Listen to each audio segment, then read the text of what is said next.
The wind carried smoke and salt across the fjord as Astrid stood among the ashes of her home.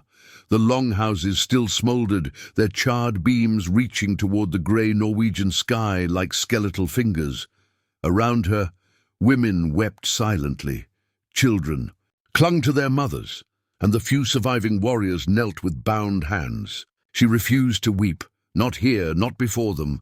The Northmen moved through the ruins with the casual confidence of conquerors, their chainmail glinting in the overcast afternoon light. Astrid's jaw tightened as she watched them handle her mother's, weaving her brother's sword, the carved drinking horn her grandfather had made. "You must be the chieftain's daughter." The voice came from behind her, deep and measured. Astrid turned slowly and found herself facing the man who had destroyed her world. Jarl Erik stood a full head taller than most warriors, his broad shoulders draped in dark fur. His bronze hair was pulled back from a face of hard angles and weathered skin, but his eyes held her, pale blue like winter ice, assessing her with an intensity that made her feel both exposed and strangely recognized. "I am Astrid Bjarnesdottir," she said, lifting her chin. "Daughter of Bjarne the Unyielding, who you murdered this morning. Your father died with a sword in his hand and a war cry on his lips," Erik replied. "There are worse deaths for a warrior." "Is that supposed to comfort me?" "No." His honesty surprised her. "Nothing I say will comfort you today, but your father and I were enemies by inheritance, not choice. Our grandfathers spilled each other's blood, then our fathers, then us. This is the way of feuds. How convenient to absolve yourself with tradition." A ghost of a smile touched his lips. "You have your father's spirit. He would spit the same fire at me. Do not speak of him as if you knew him, but I did know him. I knew him as the man who raided my villages when I was a boy, who killed my uncle at Hrafnsey, who refused every peace offer I extended over 5 years because his pride would not allow it." The truth struck her like a blow, but she would not waver. "Then why am I alive? If you knew him, you know he would rather see us dead than living under your mercy." "Because I am tired of killing." The admission came quietly, but with weight. "Tired of burning homes and making children fatherless. Tired of waking each spring wondering if your clan will raid mine. This feud has consumed enough lives. It ends today. You think conquest ends a feud? You have only planted seeds for the next generation's hatred." "Perhaps." Weariness flickered in his eyes. "Or perhaps I can do what our fathers could not. Turn an enemy into an ally." "You expect me to become your ally?" "I expect nothing, but I offer you a choice many never receive. You can remain here as a captive, watching your people bend to my rule. Or you can become my wife, stand beside me as an equal, and help me build something better than this endless cycle of revenge." For a moment Astrid was certain she had misheard him. She searched his face for mockery or jest, found none. "You cannot be serious." "I have never been more serious. I do not ask you to love me or forgive me. I ask only that you consider whether you would rather spend your life plotting revenge that may never come, or building a future that could spare others from standing where you stand now. My people would see it as betrayal. Your people will see it as survival, as strategy." He gestured toward the survivors. "What happens to them if you refuse? At best, they scatter to other settlements as defeated refugees. At worst, they face winter with no homes, no stores, no protection. But if you stand beside me, they become part of something larger, protected, fed, given a chance to rebuild." Astrid wanted to hate him for using her people as leverage, but she could not deny the brutal logic. As a captive, she was powerless. As his wife, she might have influence. Why me? You could take a wife from any clan, because you are the daughter of my enemy. When I bind myself to you, I bind my clan to yours. Peace made through marriage has a better chance than peace through conquest alone. And because," he paused, because when I saw dawn came cold and grey over the fjord, Astrid had not slept. She had spent the night among her people, listening to their fears and hopes. Old Gunnar wept and called her a traitor. Ingvild, a widow with 3 small children, kissed her hands and thanked her for choosing survival over pride. By first light, Astrid knew what she had to do. She found Eirik at the water's edge, watching his ships. He turned when he heard her approach, his expression carefully neutral. "I will marry you," Astrid said. "But I have conditions." Relief flickered across his face. "Speak them. My people are not to be treated as thralls. They will be given land, homes, and respect due to any free person under your protection." Agreed. "Any children we have will know both bloodlines. They will learn my clan's stories, honor my ancestors, understand they carry both sides of this feud." Agreed. Eirik moved closer. "What else?" "I want my father buried with honor. A proper ship burial, with his sword and shield, his drinking horn. The songs sung and fires lit. I want him remembered as the warrior he was." Eirik hesitated, then nodded. "It will be done. Tomorrow at sunset, I will speak the words. This is my grief to bear. Then you shall." He extended his hand. "These terms are acceptable. Do you have others?" Astrid looked at his outstretched hand, scarred from years of battle. This was the hand that had ordered the attack. This was also the hand being offered now, not in conquest, but partnership. One more. "If you ever give me cause to regret this decision, if you break faith with me or harm my people, I will find a way to make you pay. I do not care if it takes the rest of my life." For the first time, Eirik smiled, transforming his severe features. "I would expect nothing less from Bjarne's daughter. I accept your threat, and I swear by Thor's hammer and Odin's spear that I will give you no cause." She placed her hand in his, and his warmth surprised her. His fingers closed gently around hers, despite their strength. "Then we have an agreement, Jarl Eirik. We have an agreement." He did not release her hand immediately. "The ceremony will be held in 3 days. That will give your people time to see I honor my word. To reconcile myself to marrying my father's killer, you mean? Yes. I will not pretend this is anything other than what it is. But I hope that in time you might see me as something more than that." Astrid withdrew her hand. "Hope whatever you wish. But do not expect me to share your optimism. I expect nothing but your honesty, which you have already given." Eirik gestured toward the settlement. "Come, let me show you something." He led her to where his warriors were unloading supplies from carts: timber, rope, iron tools, grain, smoked fish, barrels of ale. "I sent for these yesterday. Enough to begin rebuilding, feeding your people properly, and restoring what was lost." Astrid watched her people gather, their expressions shifting from suspicion to cautious hope as they saw the supplies. "Astrid!" Ingvild hurried toward her. "Is it true? The Jarl is providing this?" "It is true," Astrid confirmed, her voice carrying. "And there is more. I've agreed to marry Jarl Eirik.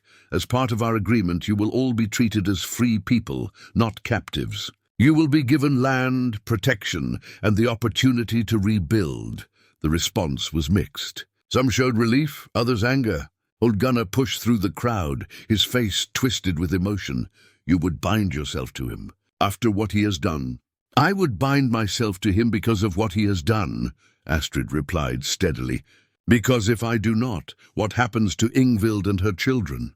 To all the young ones who deserve a chance to grow up without starving? This is not betrayal, Gunnar. This is survival. This is what a chieftain's daughter must do when the chieftain is dead." Gunnar's face worked. Then his shoulders sagged. "Your father would not have made this choice. No, my father would have chosen death before alliance. And that is why his people would have suffered. I am not my father, Gunnar. I cannot afford to be." The old warrior stared at her, then slowly bowed his head. "Then may the gods grant you wisdom your forefathers lacked. And may this Jarl prove worthy of the trust you are placing in him." The day passed in activity. Timbers were raised, shelters erected. The smell of cooking fish replaced lingering smoke. Children laughed, tentatively at first, then with more freedom. Warriors from both sides worked together, initially in silence, then with practical communication. As sunset approached, Astrid found herself at the water's edge again. Footsteps behind her announced Eric's presence. "Tomorrow we lay your father to rest. Is there anything you need?" "Only my voice and my courage. The rest I will find as I speak. You have more courage than any warrior I have known. What you did today took strength few possess. Do not mistake pragmatism for courage." "I did what I had to do. That is precisely what courage is." Eric stood beside her. "Anyone can be brave when the choice is easy. True courage is doing what must be done when every option wounds the soul." They watched the sun paint the sky amber and rose. In the distance a raven called. "In 3 days you will be my wife," Eric said. "I want you to know I do not take that lightly.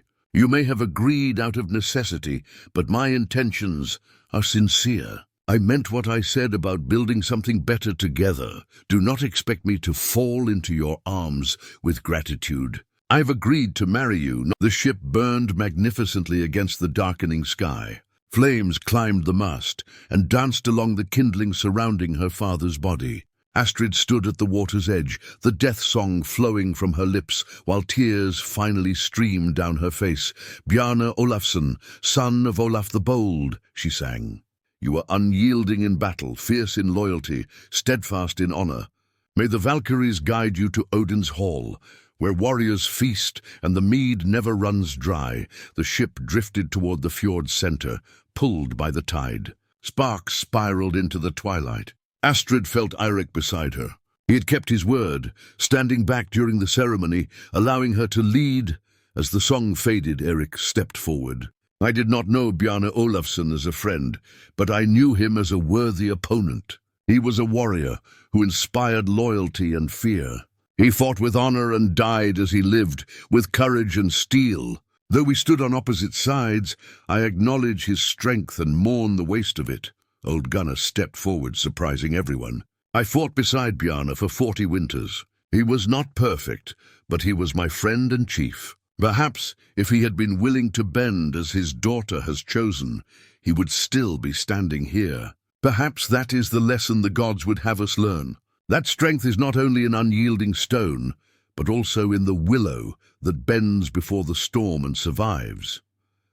Astrid watched until the flames died and embers sank beneath the surface. Only then did she turn away. "Thank you," she said quietly to Eric, "for honoring him. It was the least I could do."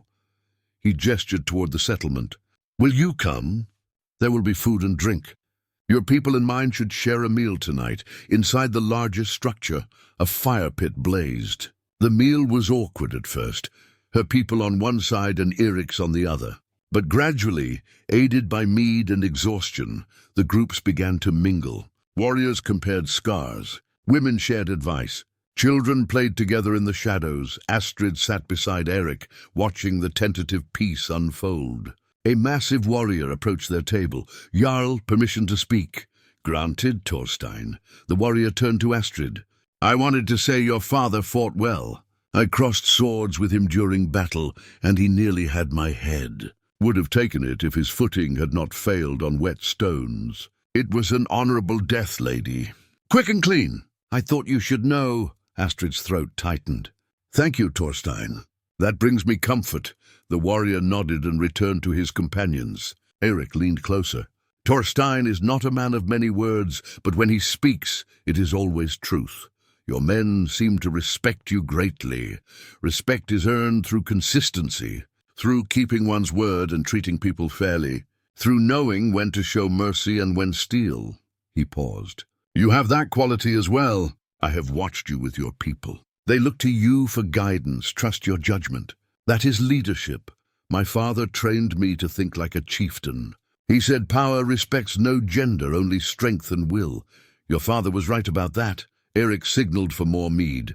"Tell me, what would you have done if you had led your clan's defense?" Astrid considered carefully. "I would have accepted one of your peace offers.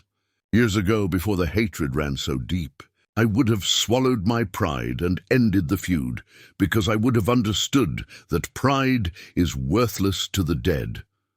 "That is the answer I hoped for." Because it is the same conclusion I reached after watching too many good men die for inherited grudges. We are alike in this. We both understand the past cannot devour the future. Then why did it take my father's death to end this? Because your father would not hear it. For 5 years I sent emissaries with offers. Everyone was refused with insults and threats. Your father was a great warrior, but a prisoner of his own pride, Astrid wanted to argue, but the truth was undeniable. He loved me, but he loved his honor more. Most men do. Eric's hand moved toward hers, then stopped. The question is whether we are wise enough to learn from their mistakes. A commotion arose near the entrance. A young woman with golden hair pushed through, her fine cloak marking her as someone important, her eyes fixed on Eric with intensity. "Eric! I traveled 2 days to reach you, and I find you feasting with your conquest." Her gaze shifted to Astrid, cold and assessing. "So this is the enemy's daughter you have decided to make your wife," Eric rose. "Freydis, I did not expect you." Clearly, Freydis moved closer. "I had to hear from traders that you had finally taken a bride. After all our discussions, you choose her." Understanding dawned on Astrid. This was a woman who had expected to be in her position. "We had no agreement, Freydis. You know that, because you were waiting for a more politically advantageous match. Well, congratulations." Freydis's laugh was sharp. "I hope she is worth the alliance you have destroyed." "Freydis, enough. You will not speak of Astrid in such manner." "Why not? Do you actually believe he cares for you?" Freydis turned to Astrid. "Or can you see the truth, that you are simply a tool to solidify his power?" Astrid rose slowly. The hall had gone silent. "I am under no illusions about why this marriage was proposed. Nor am I fool enough to believe love has anything to do with it. But I am also not so proud that I cannot see the value in ending a feud that has accomplished nothing but filling graves. How very noble." Freydis's smile was venomous. "And I suppose that makes you better than those who would marry for affection?"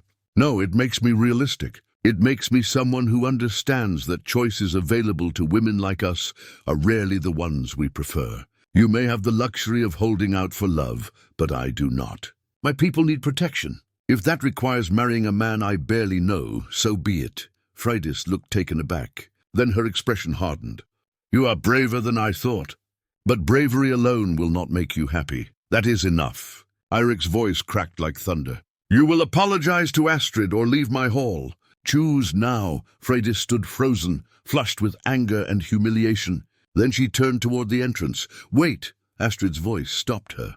"I do not need your apology, Freydis. But I would ask one thing. If you truly care for Eric as you seem to, wish him happiness rather than resenting his choice. He deserves that much." Freydis looked back, her expression unreadable. "You are either very wise or very foolish. I have not decided which. For what it is worth, I hope this works out better than I fear." Then she was gone. The hall erupted in murmurs. Eric turned to Astrid, wonder in his eyes. That was unexpected. She spoke from hurt, not hatred. "I understand that better than most. You showed her mercy she did not earn. No, I showed her the same mercy you showed me. The opportunity to preserve dignity in defeat." Eric stared at her, then slowly smiled. Not the careful diplomatic expression, but something genuine that transformed his features. "You continue to surprise me, Astrid. Do not mistake kindness for weakness. I offered her grace because she deserved it, not because I am soft. I am beginning to understand that." He settled back. "Tomorrow is the wedding ceremony. Are you ready?" The wedding had been brief and solemn, conducted at dawn, with both clans as witnesses. Astrid wore her mother's deep blue dress, and Eric stood in his finest armor. They exchanged rings, spoke binding words, and drank from the shared cup. Now, as morning light filtered through the chamber walls, Astrid lay beside her new husband, listening to his breathing and wondering what she had committed herself to. Eric had been unexpectedly gentle the night before, patient and careful. "You are awake." His voice was rough with sleep. "Did you rest at all?" "Some. I am still adjusting to all this." Eric propped himself on one elbow. "Regrets already?" "I do not know yet. Ask me in a year, fair enough. He brushed hair from her face. I meant what I said about building something better. But I understand words are cheap. I will have to prove it through actions. A knock interrupted them. A warrior entered, his expression grave. Jarl, forgive the intrusion. Raiders attacked the settlement at Svartevik. Many dead, stores burned.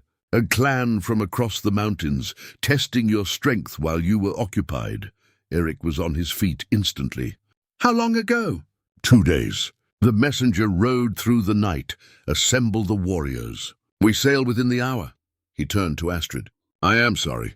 I had hoped we would have more time. Go. Your people need you. Come with me. The words surprised them both. I know it is not customary, but I would have you see how I deal with such matters.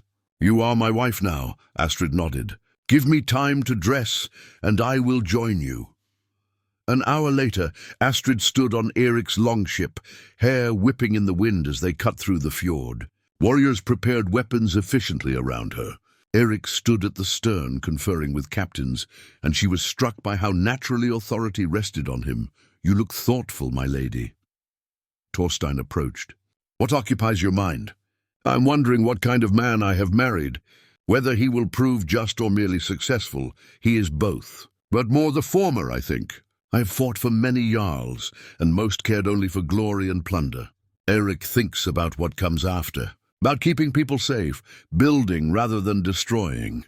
That is rare, and yet he destroys when necessary. As he did to my father, he does what he must. But he takes no joy in it, and he always looks for the path that spills the least blood.